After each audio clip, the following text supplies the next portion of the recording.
Welcome to the Paid Search Podcast. My name is Chris Schaefer, and today we're going to talk about Google Ads. We talk about Google Ads every single day. That's what I'm here for. That's what I talk about. And a quick shout out to any extraterrestrial ET aliens that might be picking up the podcast wave signals out there. I just want to say that I'm willing to help anyone within the universe. I am very useful. Please spare me when you decide to make yourselves known and take over the world. I'm not a threat. I'm not a threat. So I appreciate my Earth and non-Earth listeners out there. Special time of the year here. It's summertime. We're coming up on fall, and then shortly after that we'll be hitting into Christmas time, seasonal time for sales. So we're going to be talking in the future coming up about all kinds of stuff, how to run specials and things like that. But today I have a special episode that I'm going to get into 10 steps on building a search campaign. Okay, going to get into very specific steps. This is going to be a deep dive into how to build a search campaign, the steps to go through. You can follow this process to at least get started. This is how I build all of my campaigns. Back in the day, it used to be called Lazy Man Build.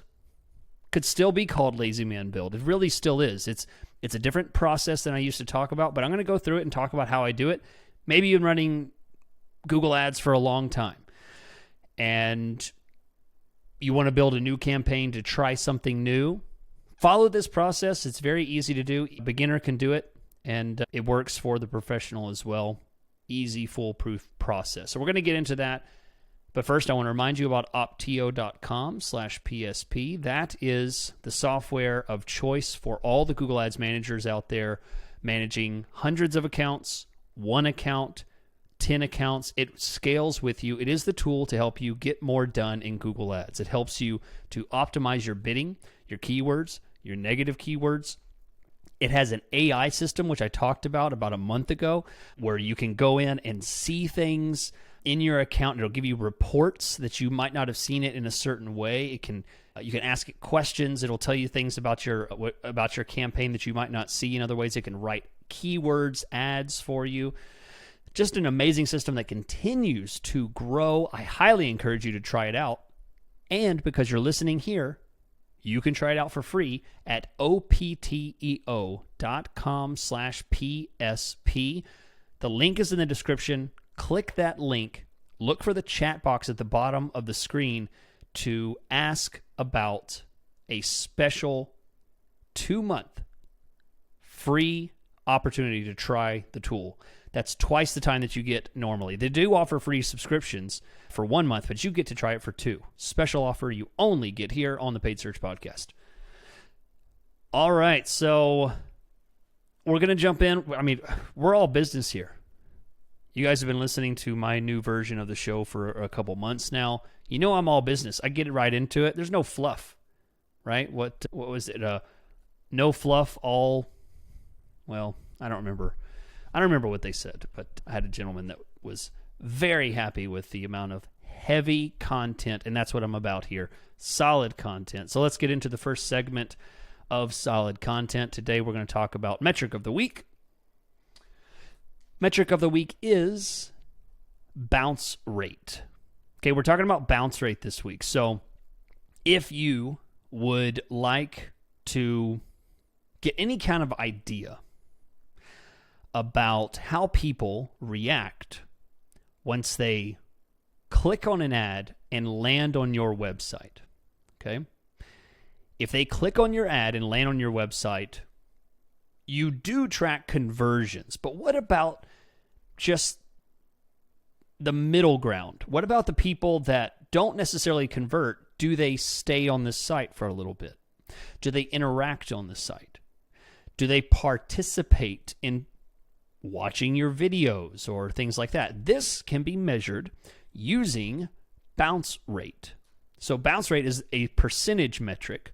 It's the percentage of the single page visits or visits in which a person left your site at least from the entrance page in which they came. So for those of you that have landing pages that are single page landing pages, this metric is not for you. You will have a 100% bounce rate if you have a landing page. Now, I love to make strong opinions and stand on them, and I'm going to do that right now. I'm going to make a strong opinion that I do not like single page landing pages. I am largely against them. There are not many instances when I am for them. Not going to go into why. This is not the show for that. I could do that some other time, but I'm just thought I'd mention that. I'm not a big single landing page kind of guy. I think that it works better when you offer some type of interaction, some type of content that can be interacted with, specifically if you're paying people to come to your site. Now, personally, my website is really just one page. So I'm particularly talking about for those of you that are paying people to come to your site. So my organic site, my regular site is just one page. So I'm not against a one-page site. Maybe many of you have that because you're like me. You have a one offer, one service, one kind of thing that you do, and you don't need 15 pages. You need one page. It's fine. I get that. What you run into my problem with is that when you're paying people to come to your site and you're telling them convert or leave, okay, you don't really want to present that binary choice. Either buy or leave. That's not great. Instead, what I encourage is people to have some options on their page. So you can have some options that allow for people to convert this way, convert that way, watch this video, read this content, check this page, look up this kind of thing, engage a little bit. And when they engage, they no longer are considered a bounce. So bounce rates, when bounce rates are, let's say 50% bounce rate, that's pretty good. That's a pretty good bounce rate. 90% bounce rate, 95% is bad. So a high percentage of people that come to the page and then just leave. You don't want that. Obviously, because they didn't shop around. They didn't spend any significant amount of time. So getting a good bounce rate is important. 50%, 40%, these are great numbers. 60%, 70% is kind of typical. All right, so this metric is imported from your Google Analytics accounts and is calculated based on visits that originated from Google Ads clicks. Now, if you get your bounce rate from Google Ads, then it's only going to show you bounce rate from those paid ads. So if you look at it from your Google Analytics, it's going to give you bounce rate from all the different traffic that you get. So be aware when you look at your organic traffic, a lot of your organic traffic may be direct traffic or brand traffic or returning traffic of some kind. You might have a very low bounce rate. Consider the bounce rate of people who are new to your site, specifically people that you're paying to come to your site. How do they react? Really important metric to pay attention to because it's going to be the first reaction of people that get the reality of, hey, I'm on Google.com. I see this advertisement. They land on your page. What's the reality of how they react to that? What's the reality of what they see? Do they like what they see? Are they on the right page? Are they immediately confused and leave? You have a couple seconds to convince someone that, yeah, you're in the right place. You searched for this. You're here. Now you can continue and dig in and find the right product, service, whatever it is you're doing. Hopefully you convey that message. And if you're not conveying that message, consider where the problem is. Is it your page? Is it the message in your ad copy? Is it the keywords that you're choosing to bring to your website, your website? In other words, the kind of keywords that you're using are bringing certain people to your site. Have you chosen the right keywords? Is it the right kind of people? So a lot of ways, a lot of reasons why a bounce rate might be very, very high. Again, it could be the website, the pictures on your site. I always like to tell this story because this is such a specific example of someone being completely blind to their own failings on their website. Working with someone who did it was a water filtration, whole house water filtration kind of thing. This is many years ago.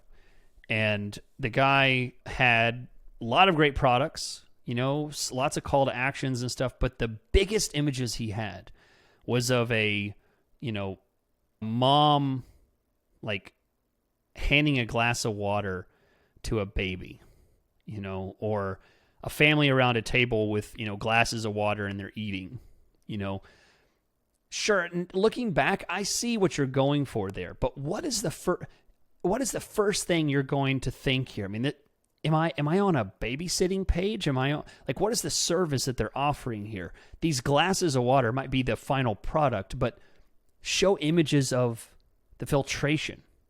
Show images, not necessarily of the end product, because it's just water and it's kind of lost in translation there. Maybe you need to show a picture of someone with this filtration system set up in their garage and how clean and nice it looks and how it's filtering, or a graphic or something like that. Being blind to this imagery that you have on your site that's completely off topic, that completely confuses people, it will cost you money because they will bounce off of your site and leave. They will leave, and you just spent money for nothing. So you want to minimize that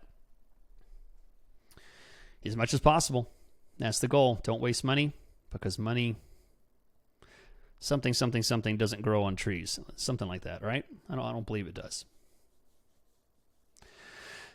All right, so next section is we're going to talk to Aaron from Boston. Aaron from Boston has a question. If you would like to get your question answered on the show, you can go to paidsearchpodcast.com. Send in your question there. Be sure and tell me your name and where you're from so I can mention, so you know that it's you that sent the question in. Always like to know who I'm hearing from and where you're at. Aaron's question is this. Aaron from Boston says, how much do competitors affect your Google Ads performance in terms of the volume of traffic you get and cost? Can a campaign that was performing well for the past couple of weeks be derailed if a couple of competitors come in with high bids? Overall, how do you deal with, to the extent that you can, or how much should you care about the competition when it comes to fixing, optimizing your campaign? Wonderful question. I love this question, Aaron. Thank you so much for sending it in. This is such a great question, because the first thing is, how much do they affect? And then the next one is such a self-aware question. How much do you care about it? How much do you deal with it? So how much does it affect, and does it matter to you? So competitors absolutely do affect your Google Ads performance. Okay? Google Ads is a auction. So imagine very large room with a couple million people in it. Okay? Fairly large. And you get a fraction of a second as soon as someone yells out, hey, I'm interested in water filtration. Whole house water filtration. They shout that out. You have a fraction of a second to raise your hand, throw out a number for a bid to be able to present your website to that person. Okay, that's what the auction is like. Everyone's throwing their hand up and they get a bid to be able to show for that opportunity to show that person their product, their service, whatever it is, their business. So that's how it works. And the more competitors that are there raising their hand saying, I want in, the more there's going to be people that lose out on that opportunity, because there's only so many hands that are accepted for each time that question comes forward. All right, so a lot of things have changed in the past year. We had the infinite scrolling situation going, where you did a search on Google and it would just scroll with search results and ads would just show constantly.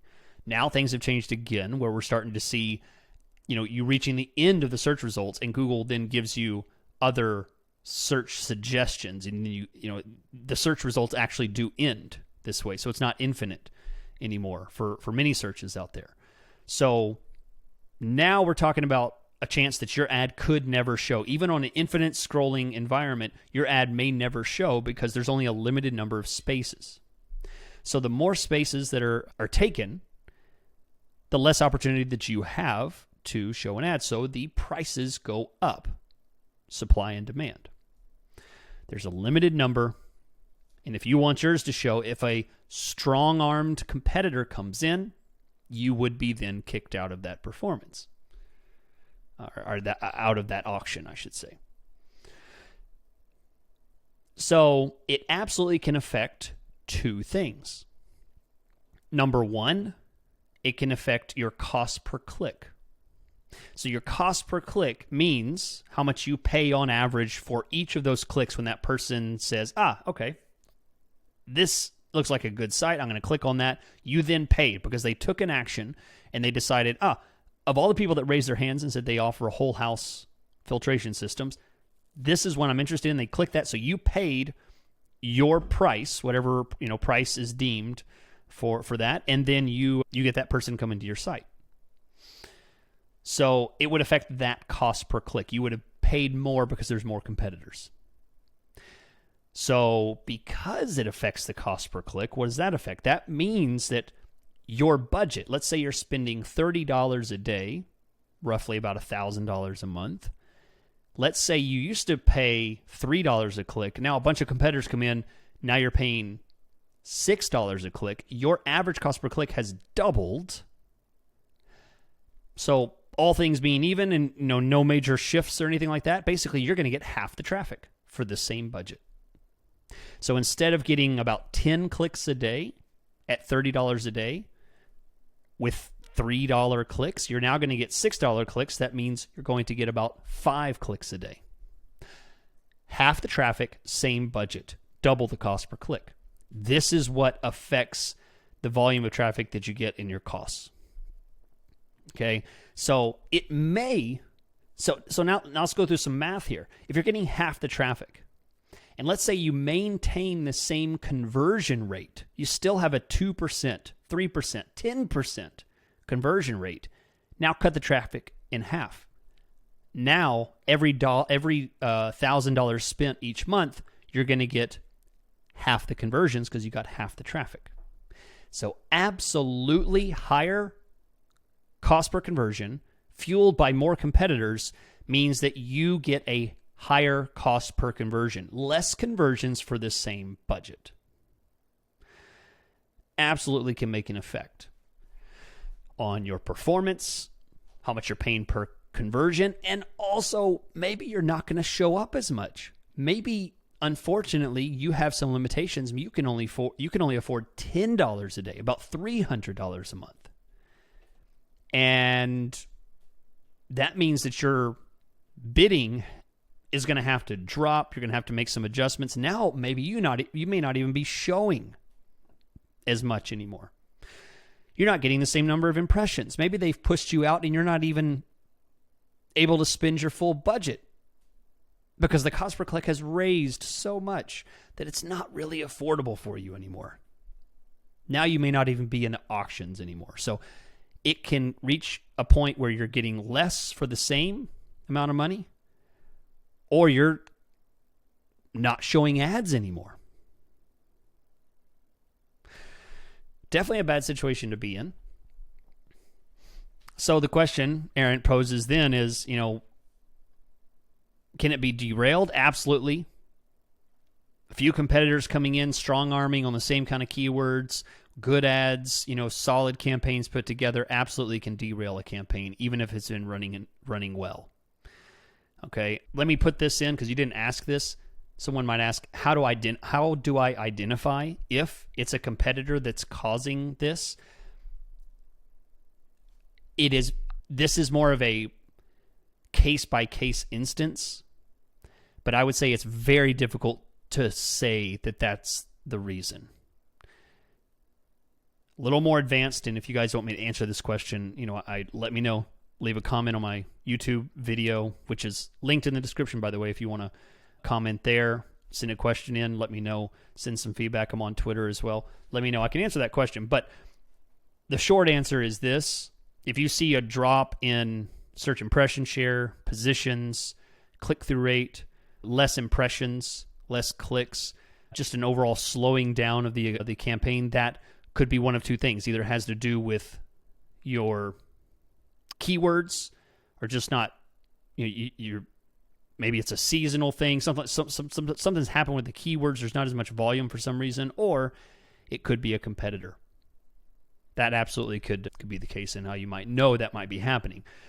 Let's get to the core of the question. The core of the question is, how do you deal with this? Should you care about the competition?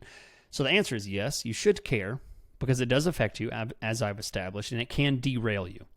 And how you deal with it is, option one is brute force. Bid your way back in there. Okay, there's a lot of bidding options out there. One option is use the same thing that they used, which is money. Money talks in Google Ads. Money is how you get to where you want to be. It's how you show on the traffic you want to show. Increase your bids, increase your budget, get out there, be more aggressive. That's the easy answer, right? That's how some people would instruct you. But some of you absolutely are not interested in that. You don't, if things are hurting, you don't want to just spend more money, okay?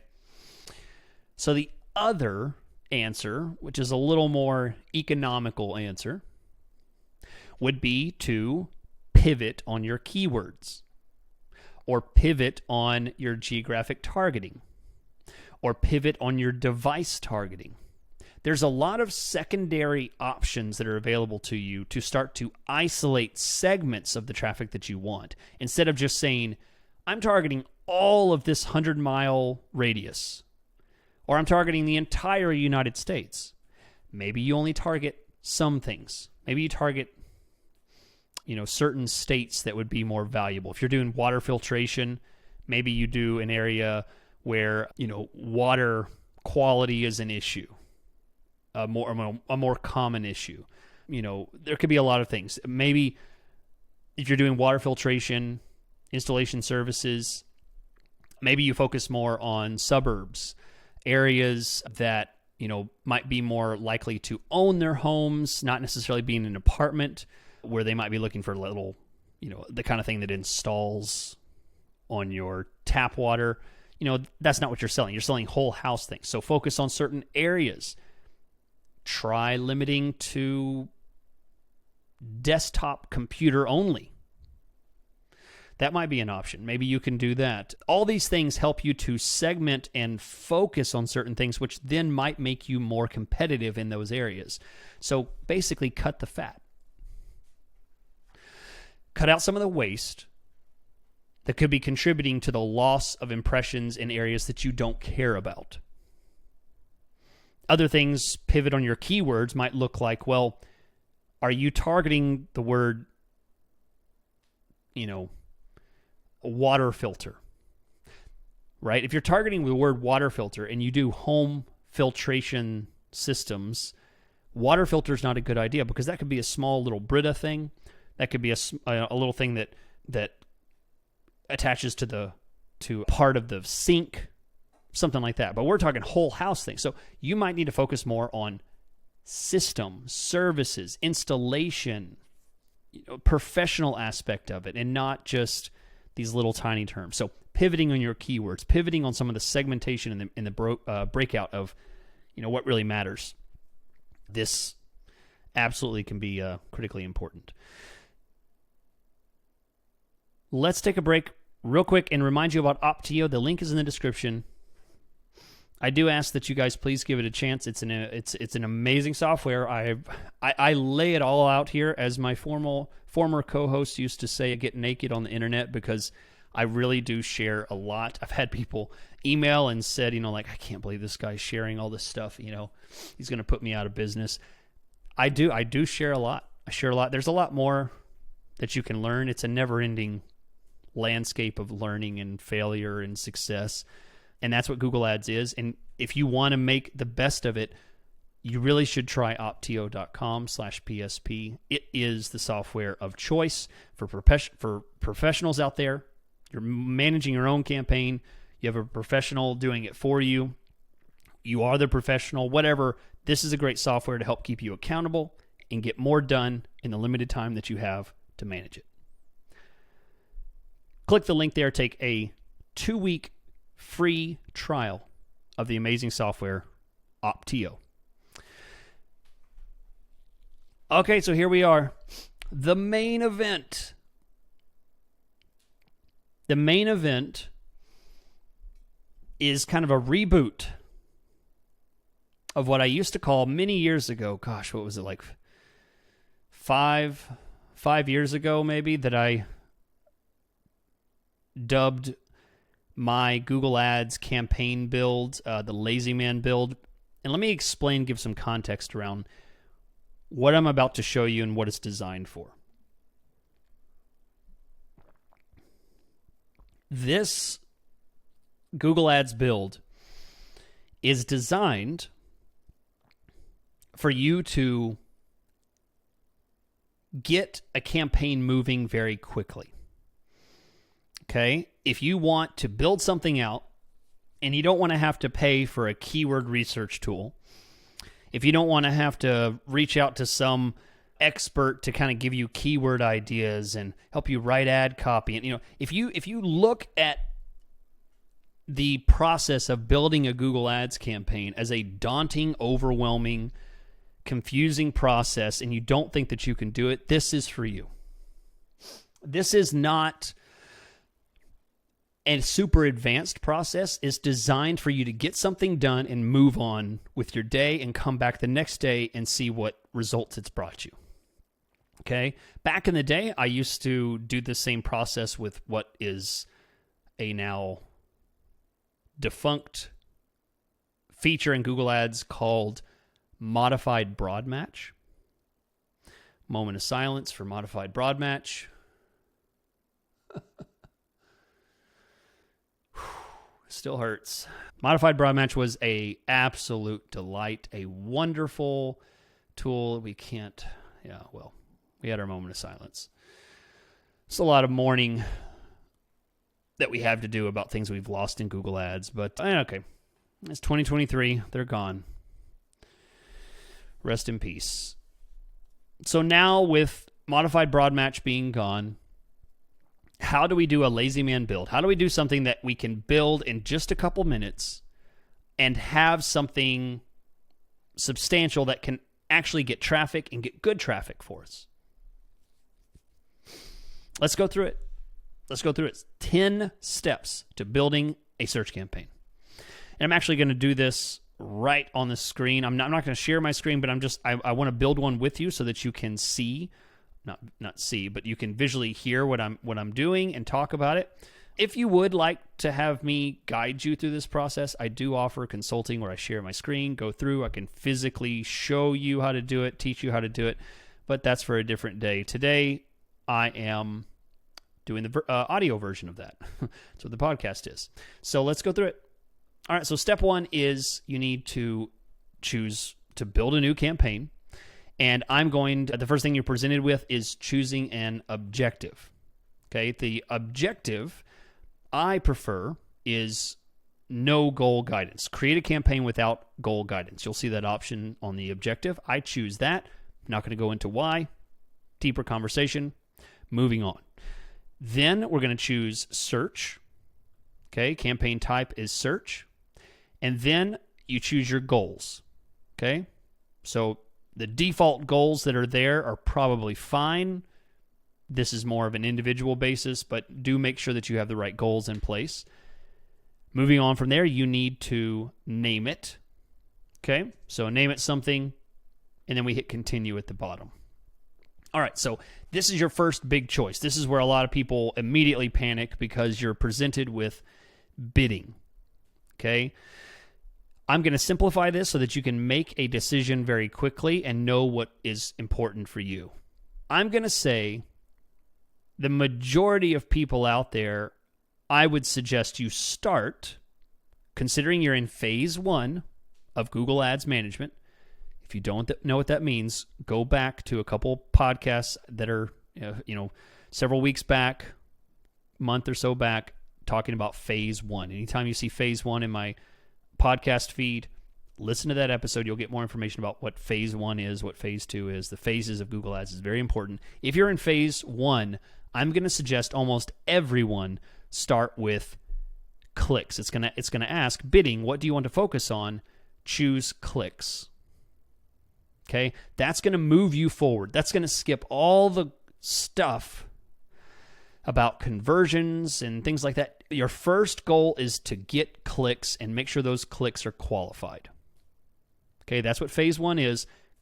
Focusing on clicks is your first goal. Just get traffic, then we'll worry about conversions. So skip every other thing, just go straight to just tell Google get clicks. So you choose that, then you hit next. Okay, so after that, you're going to go into networks. I'm going to suggest, again, phase one, start narrow, and then you can expand in the future. Uncheck the search network and the display network options. There's checkboxes there. Uncheck those. Consider those for the future, but for right now, going to go lean and mean on this. This is going to be focused on what you need. All right? You do not need a ton of different options for this campaign. You just need to show up on google.com. We'll worry about the rest later. Next option is locations. Choose your location. Not going to go into it, but let's just, for this example, I'll just say United States. All right, so skip on down from here. Languages, choose your language, English, Spanish, French, whatever. You know that. Pretty easy. After that is audience segments. I'm going to suggest you leave this blank. Don't worry about it. Not something to focus on at this point. The next point is broad match keywords. This is a fairly new setting in Google Ads. Turn it off. You want the broad match keyword settings set to off, where it says use keyword match types. It may be grayed out for you. You may not even be able to change that option, but off is the best option. Then the automatically created assets, turn that one off. Then hit next. Okay, see, this is taking a couple minutes. Hopefully you're following along. Now we're at the critical part here. This is the next point when people would hit an absolute roadblock. Okay, so you're gonna create your first ad group. Let's go with the whole house filtration system, since that's been the theme of this podcast so far. If you're doing home filtration installation, what I want you to do is pick a keyword, and this keyword should have 3 words in it. Whole house filter. 3 words. Okay?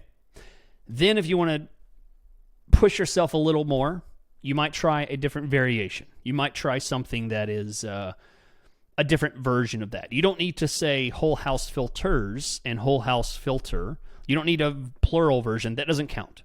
I'm talking about a completely different type of term that fits within that particular topic that you're building keywords around. So the topic of this ad group is whole house filter.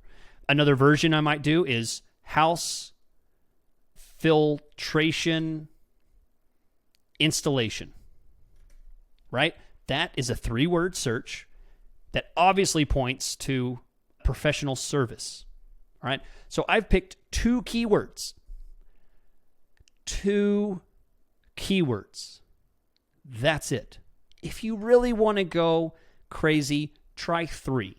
But seriously, you do not need a list of 300 keywords, 400 keywords. This is not the place for that. Okay? So what I want you to do, once you've chosen your keywords, then I want you to put your website in. Right under that, there's a place to put your website in, and there's a place to pick a couple headlines for your ads. All right, so write a couple headlines, real simple.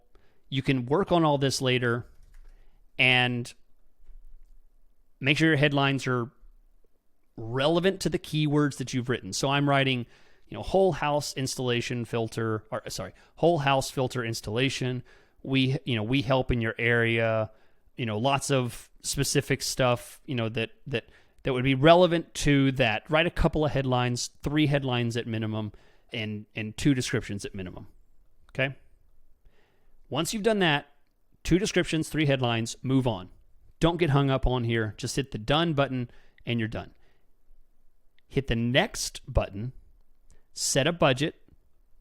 Now your budget, we're not going to talk about $33 a day, 7 days a week is about $1,000 a month. $67 a day is about $2,000 a month. $100 a day is about $3,000 a month.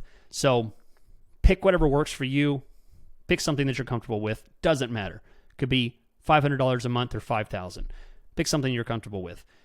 Go ahead and publish that. It's going to ask you to publish it. Publish that campaign. All right, so we are now on step 7. Okay, we're going to take a break. We're going to restate where we're at. The first step was choosing the objective, the campaign type, and the goals, and naming the campaign. That's step 1.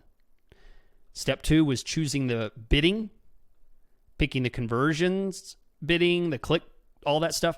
Skip all that. Just go to choosing the bidding was clicks. Focus on clicks. That's step 2. Step 3, uncheck the networks that I discussed. Step 4 was choosing the location that you're targeting. Step 5 was setting your language, ignoring the audience segments, and setting the broad match keyword setting to off. Step 6 was choosing your keywords. Step 7 is writing the ad. Now we're on step 8. Go into the ad group that you have just written, the one that you've just created. Click on the blue plus button. Now, hopefully, you've chosen some moderately simple keywords, but still keywords that should be relevant enough that there will be a box on the right-hand side that gives you keyword ideas. I have a glorious list in front of me, starting with whole house water filter. Whole house water filter. Beautiful. I click that and add it to the ad group. Home water filtration system. Wonderful. Next one. Whole house water filtration system. That's another one. I've now added 3 keywords that Google deems to be relevant according to my original keywords that I wrote. Next one, water filter system for home. I'm going to go through these and pick terms that are hopefully longer than 3 words. 3 or 4 words are going to be ideal. You noticed every one of those are at least 3 words. Most of them are 4. And I'm going to pick maybe 4, 5, 6 words out of this long list, and I'm going to stop there. If you can get 10 to 15 keywords into this ad group and run it like that, that is the end of step 8. Add some more keywords. That is your goal. Add keywords, and you now have a working campaign that is ready to go. So step 8 is add keywords. Step 9 is set your budget.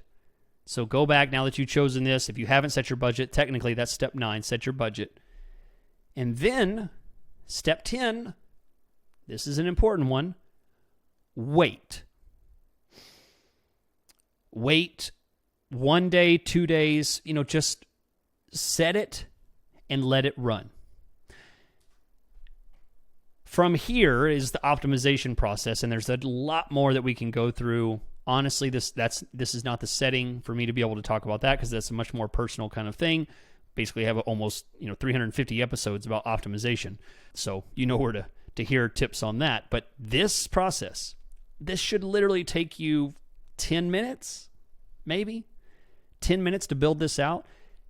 I hope that helps you to get over your fear of Google Ads campaign builds. They are simple. They should be simple. They should not be overly complicated. Start with one ad group, have 10, 15 keywords, and you're good to go. Start building it and get results within a day, 2 days. Start seeing clicks. So when I say results means clicks. Just start getting clicks. That's what you're going to want to see. And from there, you start optimizing, you start getting what you want, start moving on to phase 2, phase 3, phase 4. That's it. That is the Lazy Man Build 10 steps to building a search campaign in Google Ads. My name is Chris Schaefer. If you would like to have a more personal setting where I can help you through this process, you can book me for a consulting session at chrisschaefer.com. Link is in the description. If not, I hope I helped you. I hope I help everyone every week. That's what I'm here for. Be sure and subscribe to the podcast. Thank you so much for being here. I'll catch you next time.